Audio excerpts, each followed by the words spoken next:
devoted wife and mother of 3 young boys, and a deeply religious woman living in Tyler, Texas. To the outside world, she was a loving and doting mother, an active churchgoer, and someone who seemed to embody faith and devotion. But on the night of May 9th, 2003, something went terribly wrong. That night, Deanna called 911 in a calm yet eerie voice, telling the dispatcher, "I just killed my boys." When authorities arrived at the scene, they discovered a nightmarish sight. Her 2 eldest sons, 6-year-old Joshua and 8-year-old Luke, had been brutally killed with a large rock in the yard of their family home. Miraculously, her youngest son, 14-month-old Aaron, survived but suffered severe head trauma. Deanna was found in a disorientated state, seemingly detached from reality. When questioned, she claimed she had received direct instructions from God, that she had been commanded, just like Abraham in the Bible, to prove her faith by sacrificing her children. This chilling explanation sent shockwaves through the tight-knit community. To truly understand how this tragedy unfolded, we need to look at Deanna's past. Born and raised in Texas, Deanna was described as a kind and soft-spoken individual. She grew up in a deeply religious household where faith played a central role in daily life. From an early age, she was taught that God's voice should always be obeyed, no matter how difficult the command might be. Her marriage to Keith Laney was all by appearances a strong and loving one. The couple shared their devotion to Christianity and were active members of their church. They had 3 children together, and Deanna was seen as a caring, attentive mother. However, after the birth of each child, she began experiencing symptoms of what would have been postpartum depression, or even psychosis, though they were never formally diagnosed at the time. On the evening of May 9th, 2003, something shifted in Deanna's mind. She recounted how she'd been receiving messages from God, urging her to act in faith. She waited until her husband was asleep before leading her children outside one by one.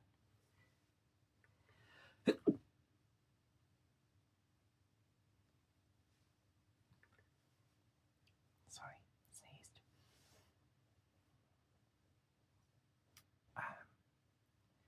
She waited until her husband was asleep, leading her children outside one by one and striking them with a large rock. The method was chilling, as it reflected a biblical stoning, a form of punishment often mentioned in religious texts.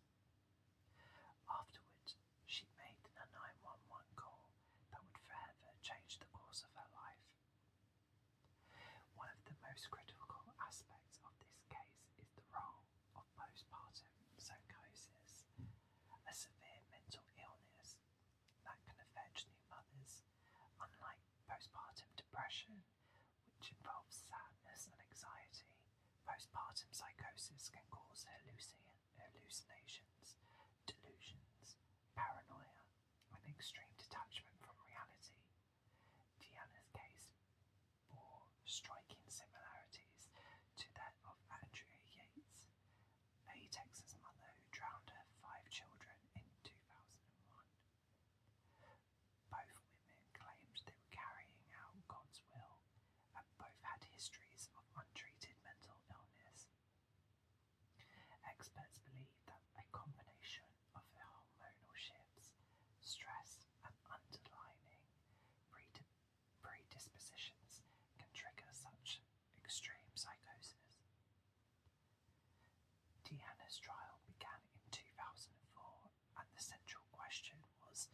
Was she legally insane at the time of the crime? The prosecution argued that she had been aware of her actions and should be held accountable. However, the defence presented psychiatric evaluations that demonstrated her complete break from reality. Witnesses testified that Deanna had no prior history of violence and that she had been a loving mother before the incident. The court ultimately ruled her not guilty by the reason of insanity, committing her to a state mental hospital rather than a prison. Interesting. Deanna remained in the mental hospital for nearly a decade. During her stay, she underwent extensive therapy and treatment, gradually regaining stability in 2012. She was released under strict supervision and now lives a quiet life. Her surviving son, Aaron, grew up with significant medical challenges due to his injuries, but has tried to move forward with his life. The trauma of that night will never fully fade, but he continues to persevere. The case of Deanna Laney is not an isolated incident. Throughout history, there have been similar cases of mothers experiencing postpartum psychosis. In addition to Andrea Yates, there's also been the case of Lisa Montgomery, who, while suffering from severe mental illness, committed a brutal crime in 2004. These cases highlight the urgent need for better mental health care and early intervention, and societal awareness of postpartum disorders. Many tragedies could potentially be prevented if warning signs were recognised and treated early. Let's have a little Google.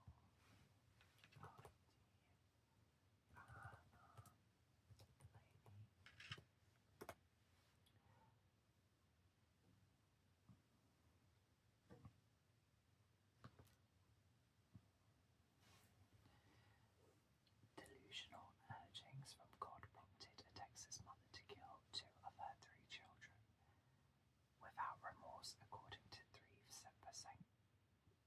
forensic psychiatrist who testified at her trial.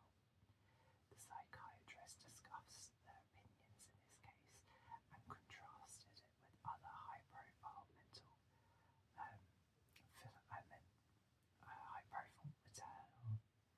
filicide case, that of Andrea Yates, at the annual meeting of the American Academy of Psychiatry and the Law in Scottsdale, and I'm assuming that's Arizona, in October.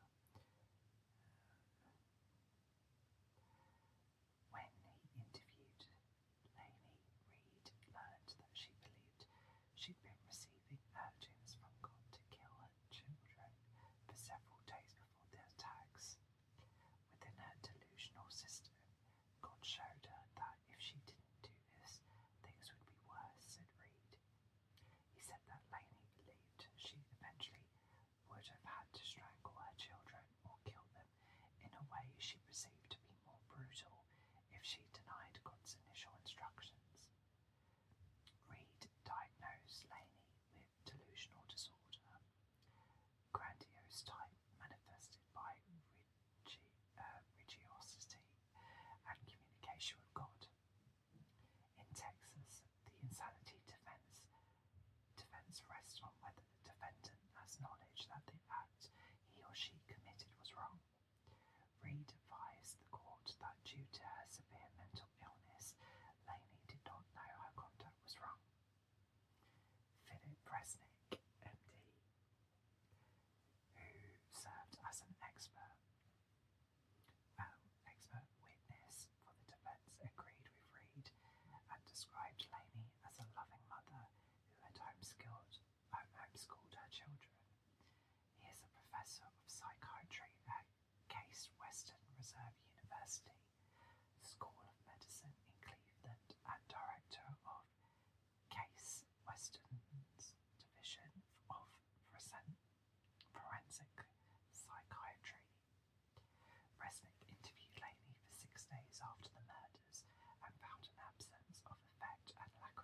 house, she still believed what she had done was right. He told attendees, in addition, Laney believed that if she had not obeyed God's instructions, she would have gone to hell and lost her soul. Laney told Resnick she believed her children would one day be resurrected. She believed her actions were being directed by God as a test of her faith, and that she was giving her children to God at the time she stoned them.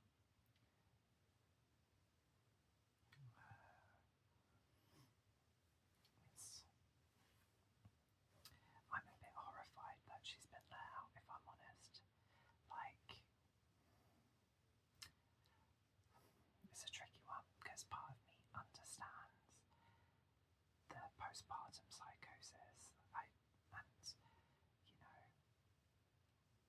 the effects and the hormones of having a baby can trigger.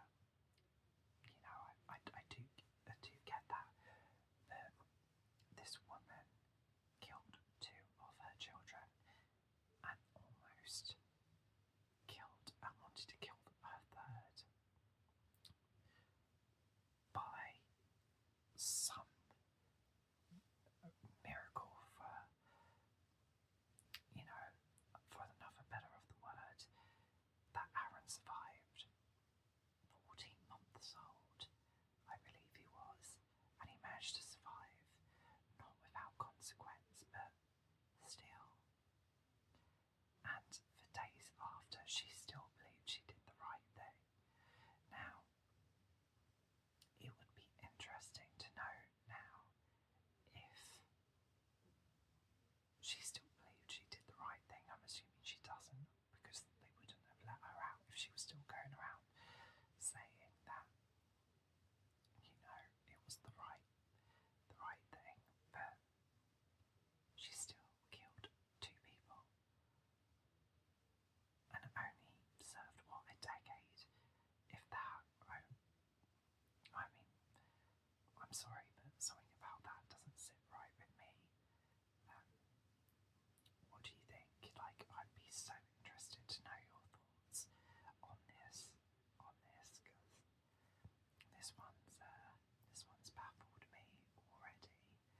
So this is quite psyche.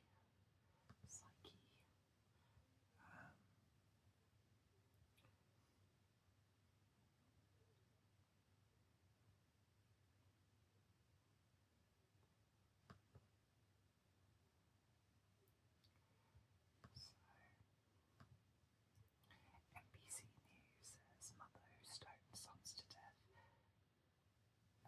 acquitted. A woman who claimed God ordered her to bash in the heads of her sons was acquitted of all charges by reason of insanity. A woman who claimed God ordered her to bash in the heads of her sons was acquitted of all charges by reason of insanity after a jury determined she did not know right from wrong during the killings. Now, I would disagree and say she did know it was wrong, but because God said it was what He wanted, it was right. But she still knew that was wrong. Am I right or am I wrong?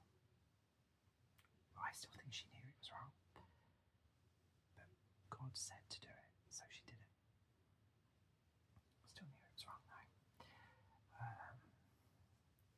A jury found that Deanna Laney was legally insane May 9th when she killed her two older sons, ages 6 and 8, in the front yard and left the youngest, now 2, maimed in his grip. Obviously he's not 2 now, but this article was from 2004.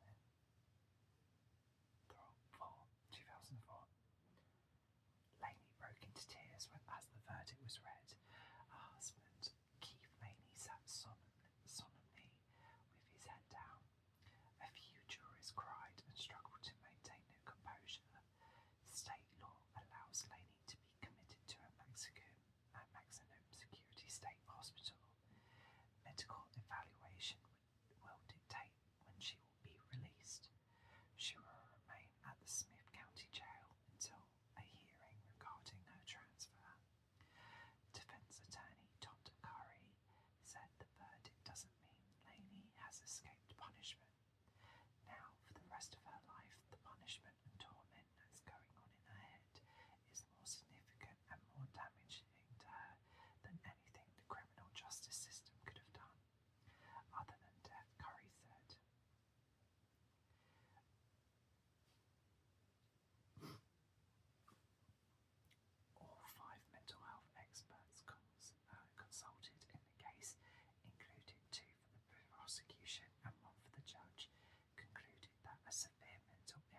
this caused Laney to have a psychotic delusion that rendered her incapable of knowing right from wrong during the killings. The standard in Texas for insanity, Smith County District Attorney Matt Bingham said no regrets about taking the case to trial. This is a case that the citizens of the county needed to make the decision on, he said. Jurors deliberated about 7 hours before reaching their verdict. Again, I don't think that was long enough, I'm sorry. In the deaths of 8-year-old Joshua and 6-year-old Luke, and the beating of Aaron. Defense attorneys argued that insanity was the only reason why a deeply religious mother who homeschooled her children would kill 2 of them and maim the other without so much as a tear. There was no crying, Curry said. She was insane. There was no other answer. I mean, there could have been a few other answers. A psychiatrist testified that Laney believed that she was divinely chosen by God, just as Mary was chosen to bear Christ, very different, to kill her children as a test of faith, and then serve as a witness after the world ended. In a videotape played at her trial, Laney said she saw her youngest son play with a spear, hold a rock and squeeze a frog, and took them all as signs from God that she should kill her children. In closing arguments earlier Saturday, prosecutors portrayed the killings of last Mother's Day weekend as deceptively planned and coldly executed. It was graphic, it was horrific, and it was brutal, Bingham told the jury. Bingham pounded his fist in his hand as he recounted Joshua's killing. He got strike after strike after strike on his head, to the point that his brains were coming out of his head like liquid. What the actual hell? Prosecutors said that even if Laney believed that she was doing right by God, she had to have known that she was doing wrong by state law. I said that. Her first call, they then pointed out, was to 911 to summon authorities, which again would say that she did something wrong. The 911 tape was among the evidence jurors received, reviewed during deliberations. They also went over psychiatric testimony to resolve a disagreement over why Deanna Laney stopped beating Aaron, then 14 months old. Psychiatrists testified that Laney couldn't finish killing the boy, and she told God, "You're going to have to do the rest." Prosecutors said that action indicated Laney knew right from wrong, and that if she had chosen to disobey God's orders by not killing Aaron, she could have disobeyed his orders to kill the other 2. Bingham said Aaron, who lives with his father, suffered permanent injuries in the attack. Poor boy. It's so messed up.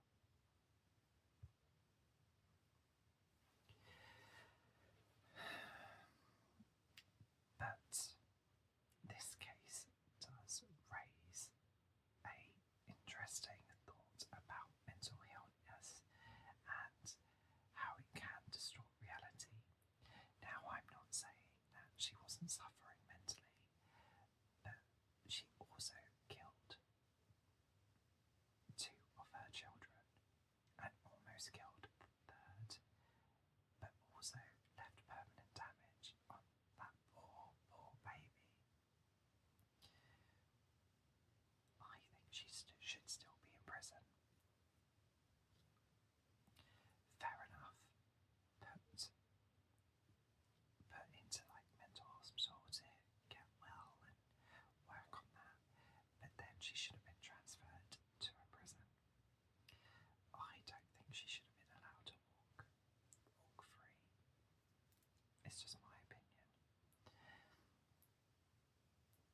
psychosis.